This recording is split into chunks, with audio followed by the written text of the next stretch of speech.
when you see sort of some, agents or brokers, and whether it's, just learning the business or maybe they were taught incorrectly, you see a lot of them sort of take this approach of how many deals can I, list, rather than realizing like it actually costs you money to list a business and to spend the time and energy on it. You're not making money until you sell. So I recommend to buyers always follow the money. And if the seller and their broker will not create an environment of full disclosure, you should walk away. You want to look. You're listening to Before You Buy or Sell a Business, hosted by Jared Johnson, the top SBA lender in the country. On this show, we break down business acquisitions, talk to industry pros, and provide real-world advice for buyers and sellers. All right, welcome back to Before You Buy or Sell a Business. Today I have Greg Kovsky on, and Greg is a mergers and acquisitions intermediary with more than 20 years of experience helping business owners sell their companies. Gregory is a graduate of University of Texas, and at IBA, which is the International Business Associates. It's a business brokerage firm with a 50-year track record and more than 4,300 completed transactions. Greg represents privately held and family-owned companies valued between $500,000 and $30 million. IBA has won a Longhorn Award recently, and Gregory has personally facilitated over 300 transactions across Washington, Oregon, Alaska, California, North Carolina, and Massachusetts. He specializes in the sale of manufacturing, distribution, industrial service, education, and technology businesses in the Pacific Northwest. He's known for his straightforward approach and commitment to confidentiality. Gregory focuses on maximizing value for his clients while guiding them through the sale process with professionalism and care.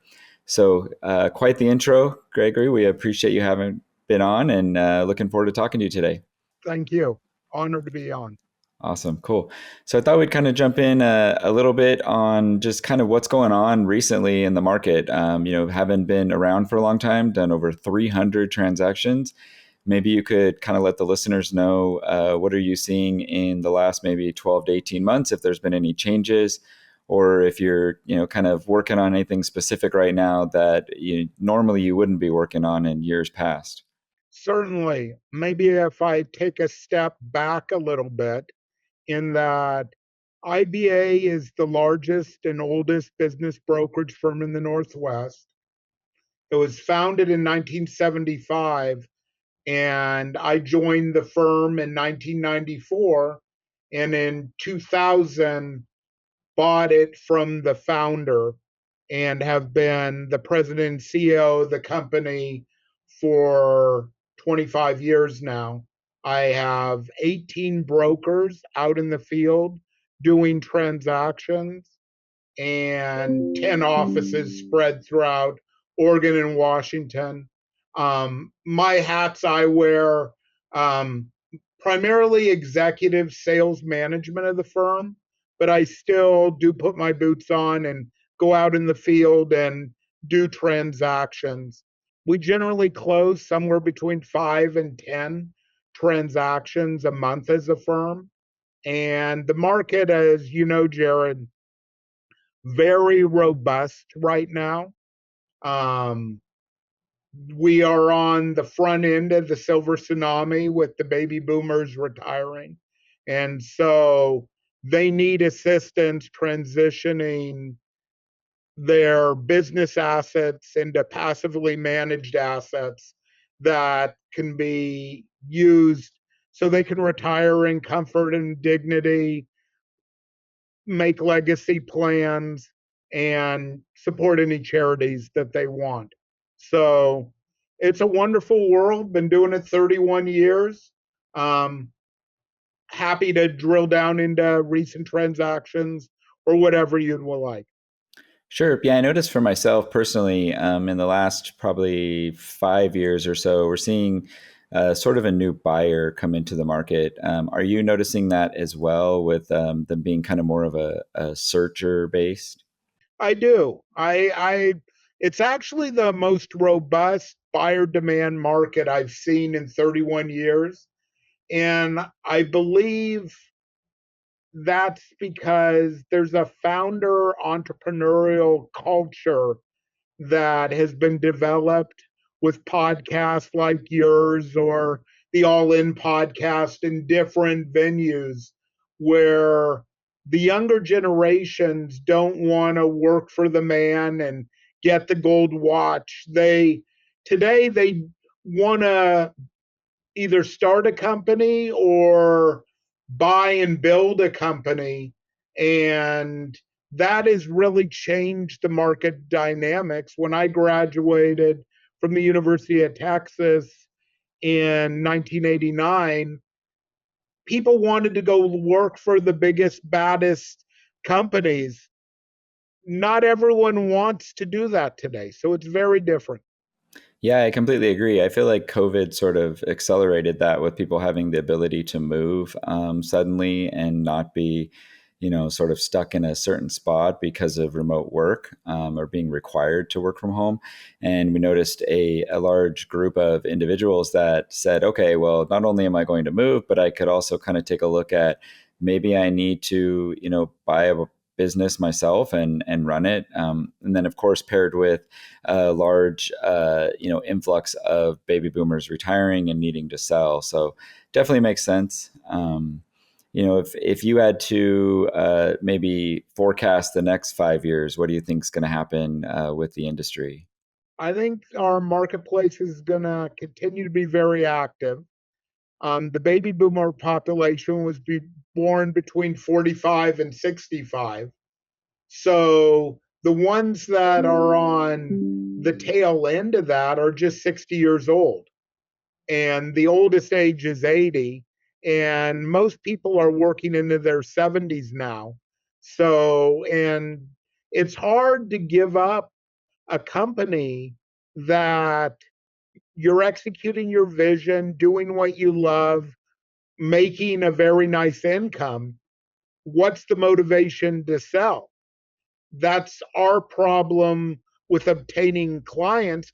We can't order inventory, and it's problematic because the clients we want, they have to want to sell.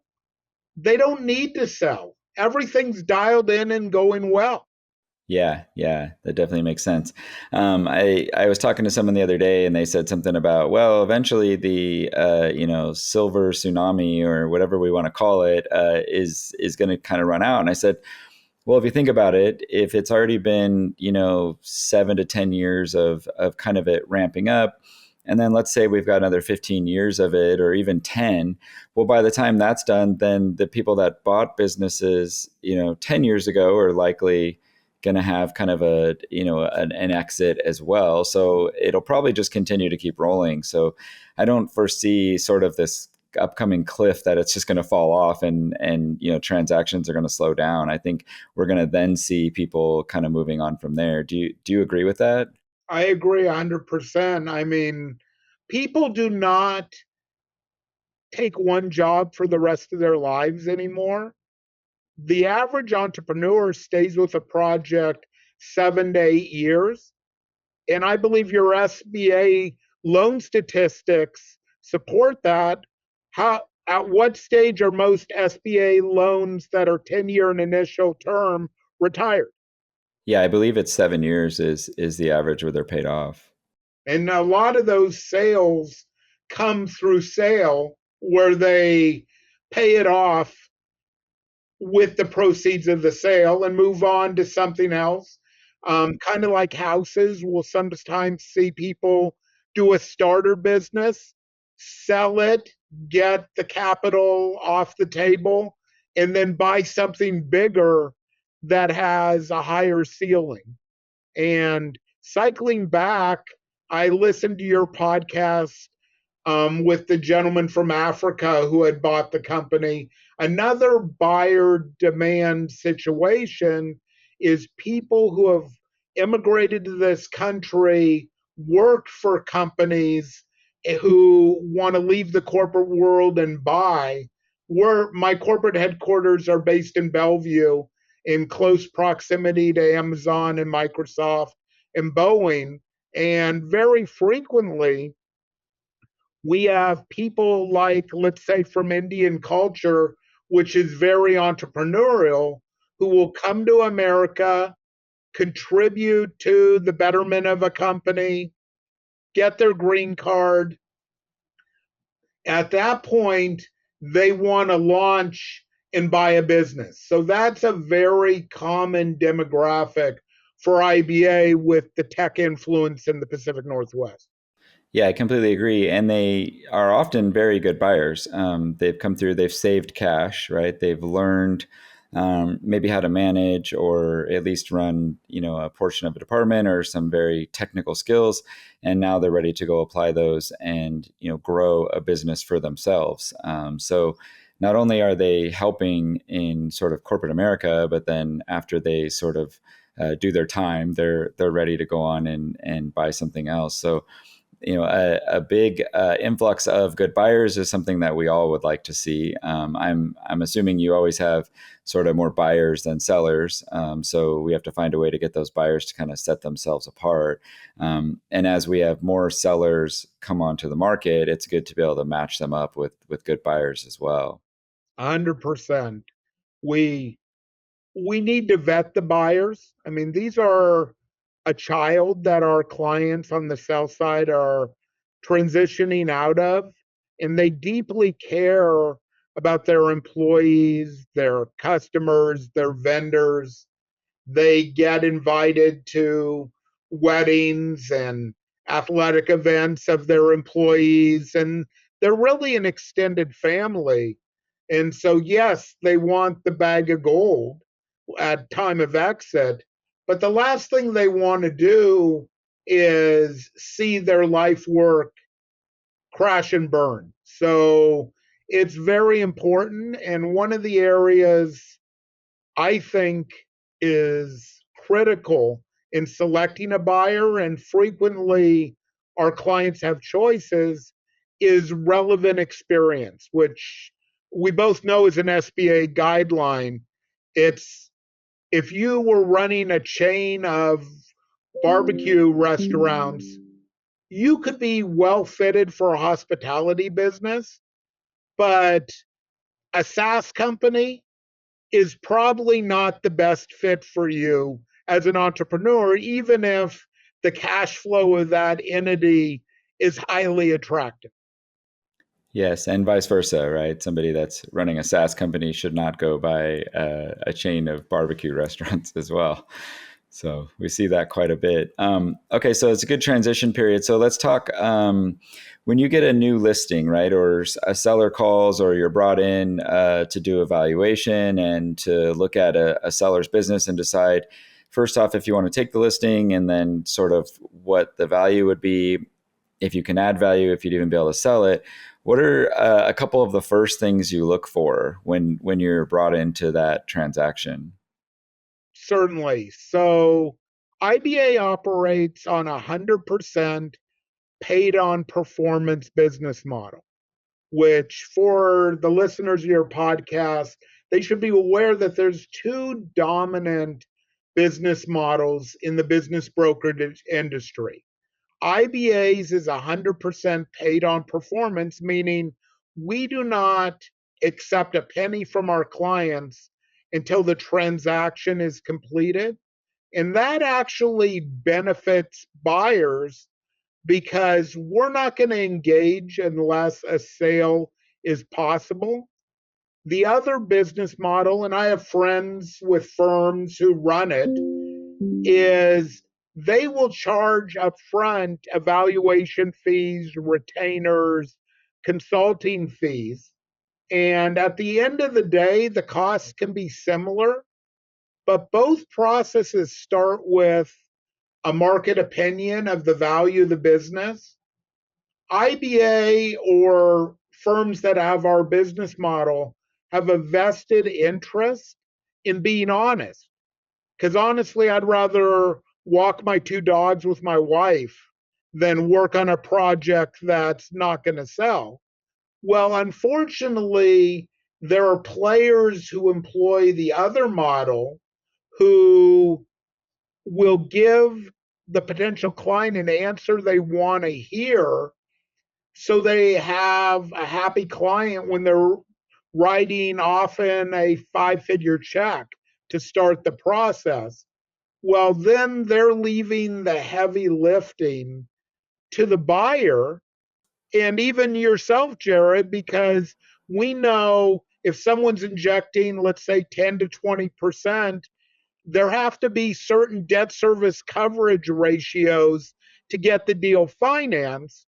And if we're off the target with a price, I can't sell it. A buyer probably won't buy it and you won't finance it, correct? Exactly. Yeah. Definitely appreciate you saying that. I feel like I've been saying that for years. It is kind of interesting to me when you see sort of some agents or brokers, and whether it's just learning the business or maybe they were taught incorrectly. You see a lot of them sort of take this approach of how many deals can I list, rather than realizing like it actually costs you money to list a business and to spend the time and energy on it. You're not making money until you sell. So this idea and approach of grab as many listings as you can and sort of say, look, I have 30 listings. At the end of the day, like, who cares? Like, you should be going off how many you've actually sold. And the more brokers that we can get into a position like you just mentioned, that are comfortable with saying, no, I'm not going to take this listing because I don't think it could sell, the better the entire industry will get. And so I appreciate you saying that. And I'm glad that's how the agents at your firm work.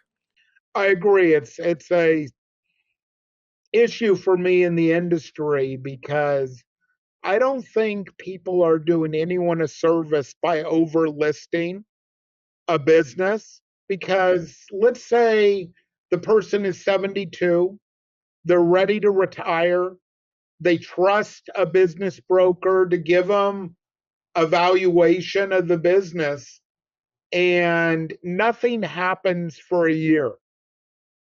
Then they maybe migrate to another firm. Let's say that firm is successful, sell 6 months later, and then they have to do a transition period, let's say for 3, 6 months. It could be 2 years until they exit.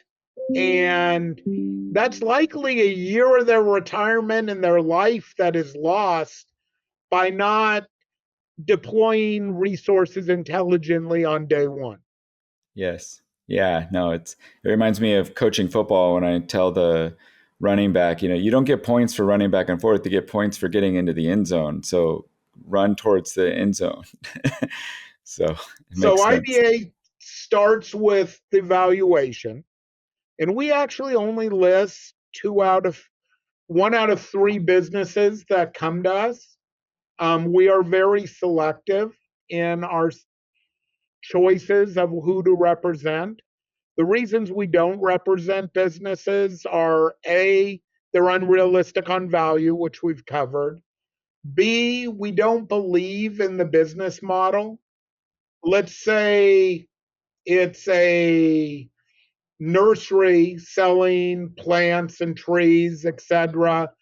And the urban growth is coming into that area, and it's no longer the highest and best use of that property. We would, in that case, convey to the client, you're probably better off selling the business, maybe relocating it into a merger opportunity and selling the real estate to a developer or someone else who will pay you the highest and best use for the property. And then the third reason is we don't trust the party selling. And that happens. You got to pick who you work with and are they going to have integrity through the process.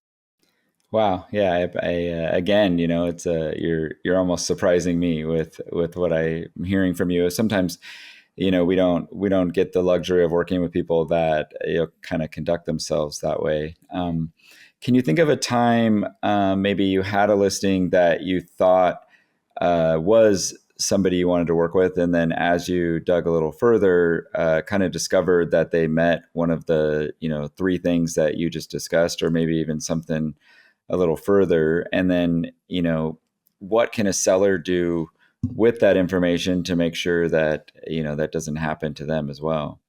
I always say there's a fine line between the genius mind and the criminal mind.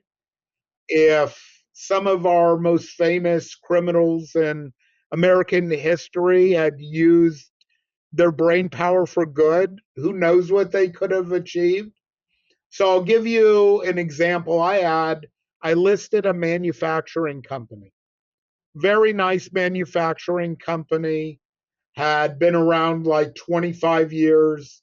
My client was very entrepreneurial, and he also had a chain of retail stores.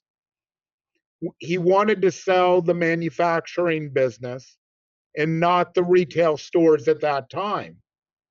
Well, both were operated under S corporations.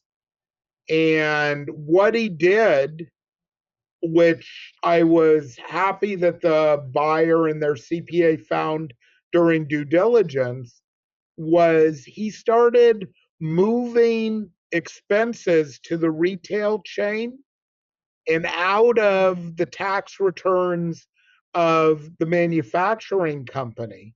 And unless you drilled into QuickBooks, you wouldn't see things like he was only paying 8 months of utilities out of the manufacturer. He was paying 4 of the months out of the retail chain, and they both trickled down into his 1040. So in reality, he wasn't frauding the IRS, but he was providing myself, buyers, bankers, a fraudulent tax return, because we all know valuation is a multiple. And so if you were able to, let's say, move $100,000 of expenses into the other company, and it's a 5 multiple, that's another 500,000 a sale price. Yeah. Wow.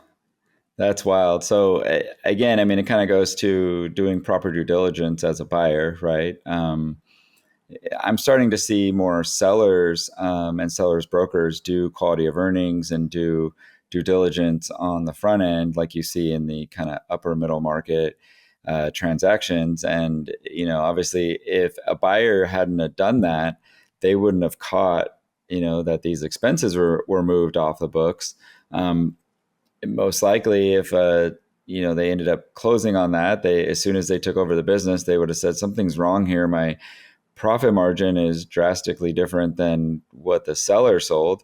They may even try to come after you for some liability. So it's a good thing that you all were able to catch that, and I'm sure you canceled the listing with them after that. We did. We walked away, but I recommend to buyers always follow the money. And if the seller and their broker will not create an environment of full disclosure, you should walk away. You want to look, for example, at the last couple years' bank statements and see that the deposits that they're saying are made monthly are being made. You want to get an accountant's copy of QuickBooks and drill down into things like utilities, or evaluate cost of goods, and make sure you are understanding what you're buying. It's always been my opinion there's enough risk with entrepreneurship without having to make decisions on incomplete knowledge. You talked about coaching football. If you're going to coach football successfully at a high level, you're going to review film on your opponent. Well, imagine having to go into a football game where one side reviewed film and the other did not. Yeah, big difference.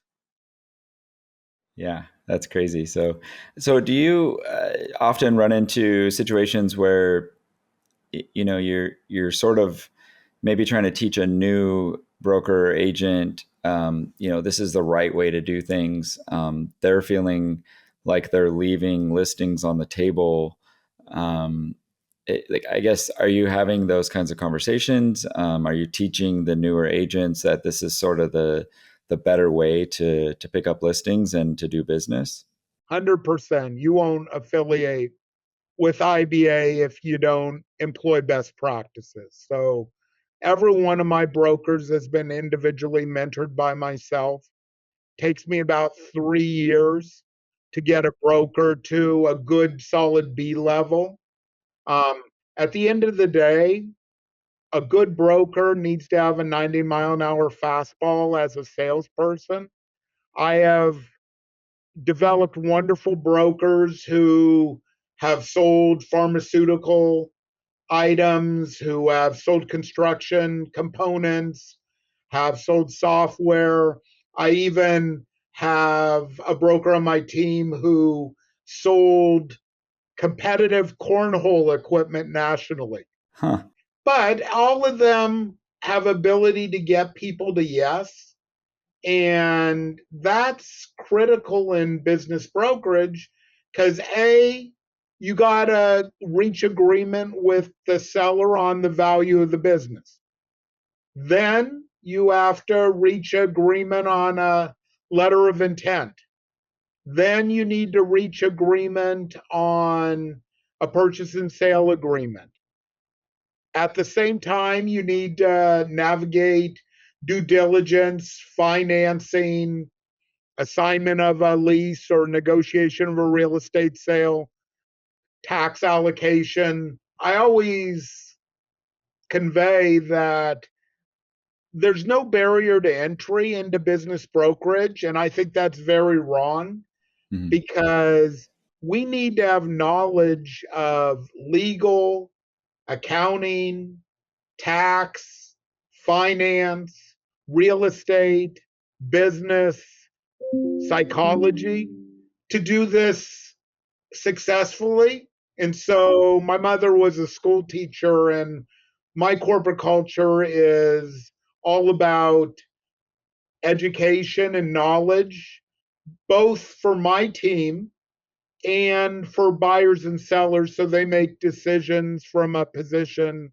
of knowledge. And an available resource for your team, and I believe you're going to put it in the show notes, is IBA has a blog where we've had almost 200 authors in its history covering virtually every subject you would experience, and it's a base for knowledge. And how we use it, if someone asks me, how do I deal with gift cards and gift certificates in a sale? We have the ability to give a former blog article, say, why don't you read this? It gives you a good basic background. And then let's talk, ask questions. But it's a liability that the buyer needs to assume. So we do need to factor it in into the legal documents.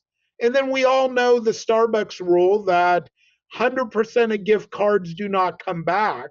So if it was a gift certificate given 10 years ago, odds of it showing up are really low versus one that was given for a birthday gift this week. Yeah. Yeah. No, that's awesome. Yeah. Anything you can do to provide more education and resources for buyers and sellers is great. It was the whole reason I started the whole podcast. And I'm a son of an educator as well, so I definitely understand. My dad was a principal at a small private school, and I feel like growing up, there was never not a moment of teaching. And, I was the kid in summer break where I had to do schoolwork for the first 2 hours before I was allowed to go outside and play. And I hated it growing up, but then it sure was easy when I got into high school and college. And I felt like I could show up 10 minutes before class and write a paper and still get an A in it. But you just kind of don't forget, how that worked. And every moment just becomes another teaching moment if you can make it that way. What did your father teach you? And every teacher teaches. What's the only stupid question? Yeah, the one you don't ask.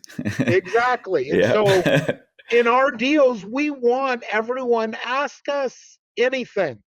If I do not have the answer, I likely know someone who can answer that question. So you got an employment law question, ask me. If you've got a real estate law question, ask me. A tax law question, ask me, because I may have a superficial overview I can give you, but I'll get you in front of someone who knows that topic intimately.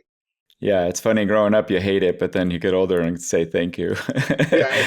So great. Okay, cool. Well, that's a good point to kind of transition to the buyer side. So let's talk a little bit about buyers. A question I often get asked is, how can I stand out when I'm looking at a listing or I'm trying to get either a broker or a seller to pay attention to me and consider my offer? What's something that, I mean, how would you answer that basically? What's something a buyer could do to kind of stand out and be taken seriously?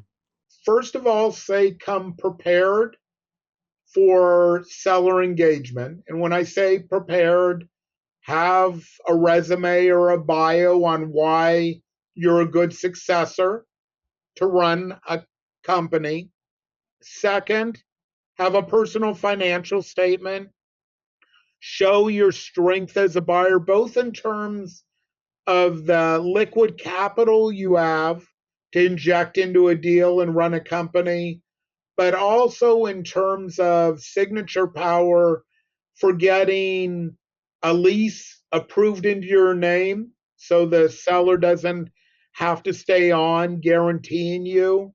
Or if you're going to ask for some seller financing and the bank's going to take first position on the assets of the business, what comfort can you give them if you get on this bucking bronco and you can't ride?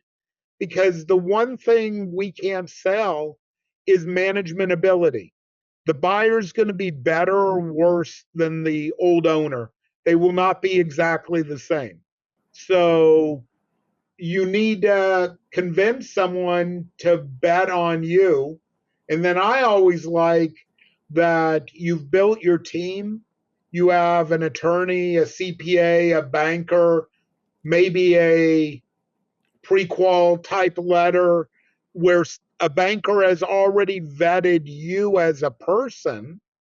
So just add water, just add the business that I can then say, you're working with this banker, great. Here are the last 3 years' tax returns. Here's year to date financials. Run it by your banker. Let me know what else they need. So you are in position to negotiate in good faith. Yeah, I love that. It definitely makes sense. And that's a lot of times what I tell them as well. The other thing I tell them is when you get the opportunity and you talk to the seller, make sure you're sort of on the same page as how the seller has operated the business, at least somewhat. I mean, there's always going to be some changes, right? I mean, you just mentioned it yourself. They're not going to be exactly the same as the seller, but find out what's important to the seller. If it's not the same thing that's going to be important for you, whether it's keeping the staff or continuing to grow or slowing down, whatever it is, make sure that you're on the same page as that seller. And most likely the seller is going to be a lot more comfortable having conversations with you and basically transitioning the business over to them so that they feel comfortable. They're going to pick up where they left off and take it in the right direction. And find a way to connect with them on a personal level. Um, as I mentioned, I just put a company into escrow where we had 6 offers. Wow. It was a manufacturer of countertops, quartz, granite, marble, etc. And the party ended up being preferred based on their experience and their resume. But it doesn't have to always be that. I sold a company called Lanks Industries that manufactured items for the nuclear industry. So think about single use buckets and suits and temporary shielding for the Navy and nuclear plants and those sort of items. Well, the buyer worked in the Navy before starting their corporate career and had experience with nuclear vessels and could relate both to the owner who loved selling to a veteran and to the customer when you're bidding on contracts for the Navy, knowing how the Navy thinks was an asset to that individual. Yeah, that's great. Yeah, it's great. I always love when you almost hit it perfectly when you have a buyer that's buying a specific business in a very niche industry, or they're perfectly in line with it. And to me, that's always kind of fun to see, especially when it's very, very niche, where you're kind of like, there's a very small handful of people out here that would be able to drop right into this business and kind of be successful and take it from there. And when you find one of those, it feels really good to get those together, compared to some of the other ones where you sort of feel like people are forcing it, maybe because they've been looking for a business for so long that they're willing to just take the next one, and they're trying to get it to work, and it doesn't always work out that way. So yeah, I love to see it when it's that way. When one of our favorite demographic groups to work with are the veterans. And for those who don't know, and maybe Jared can say something, there are wonderful programs out there for veterans and their spouses through the SBA that often people are not aware of, especially the spousal programs. hmm Yeah, definitely. There's a waiver on the guarantee fee on SBA Express right now. Everybody's hoping that they'll kind of grow that into a larger program. But you're absolutely right. I love working with veterans. I work with a group called Owners in Honor. The plan there is to teach veterans how to operate a business, how to search for a business, and then help them buy a business, and then continue to give them support as they operate the business.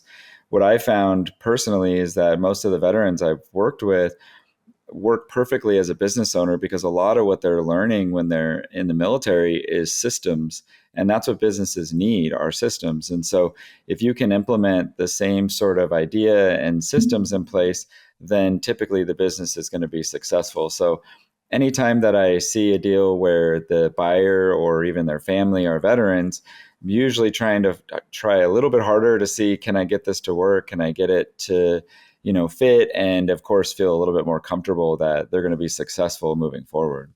Yeah, we've seen some wonderful success stories with the veterans buying businesses. They generally are good managers of people because they've had to lead different demographic groups and people from different backgrounds to achieve a common goal. So I like that demographic group. I also very much like the first generation immigrant group into the country, in that often they can't get hired at Boeing or Microsoft or Nike.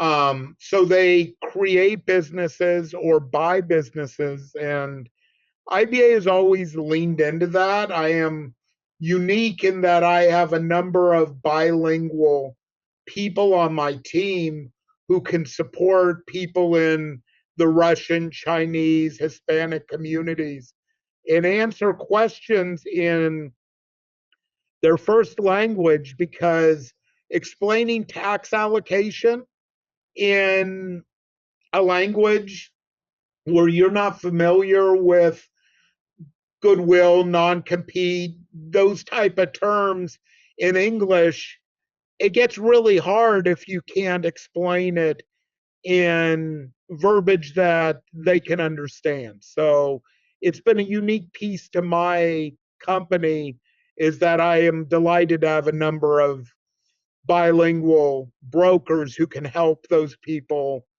Again, from an education standpoint, it's getting on the level of the student.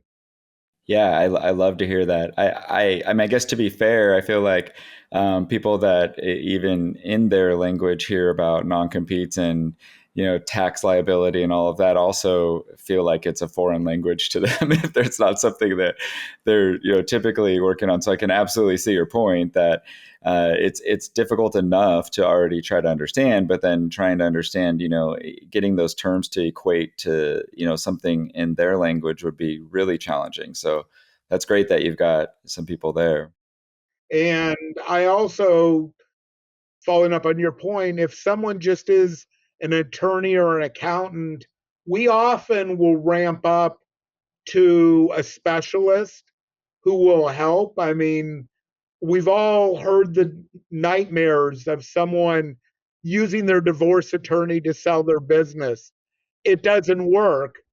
And if you don't know tax mitigation strategies, if your accountant is a wonderful person, maybe in a small town, who fills in forms and does that well, you may need to bring in someone who may help you put a more effective strategy. It could be a 1031 exchange, it could be a deferred sales trust, or whatever it is.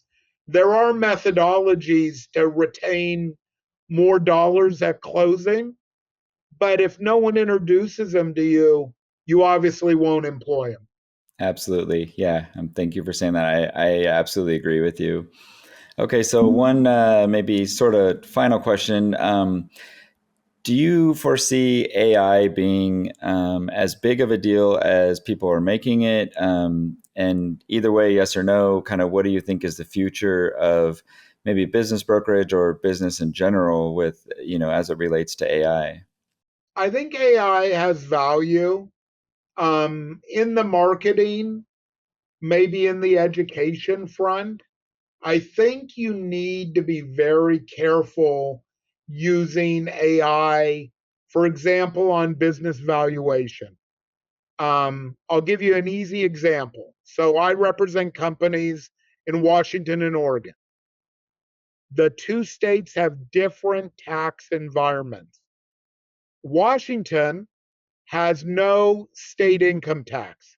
It's probably part the reason that Starbucks, Amazon, Microsoft started here. Oregon has a state income tax. So if we had the identical business, let's say doing 10 million in revenue, 1.5 million to the bottom line, 15%, which state does ownership earn more in? In Right. this example, it'd be Washington because there's no state income tax cut out of that income. So, which business should sell for more? Again, it should be the Washington one. But if you're applying a global template for the United States, you'll come up with a valuation that may incorporate California, New York, which have horrible tax environments, versus states that do not, that have much more friendly. And then other things like market demand can also play a role. My father originated in probably the worst reputation city in the country, Youngstown, Ohio. If I was a business broker in Youngstown, Ohio, hard to make a compelling case for you to uproot your family and move there to buy a business. It's very easy in the Northwest where we have the mountains and the Pacific Ocean and all the attributes here. So again, identical company in Youngstown, Ohio, or in Everett, Washington, my bet is they don't sell at the exact same price. So you do need that localized knowledge to fine tune the dial. I'm not saying AI can't get you in the ballpark, but let's say the business is selling for 6 million.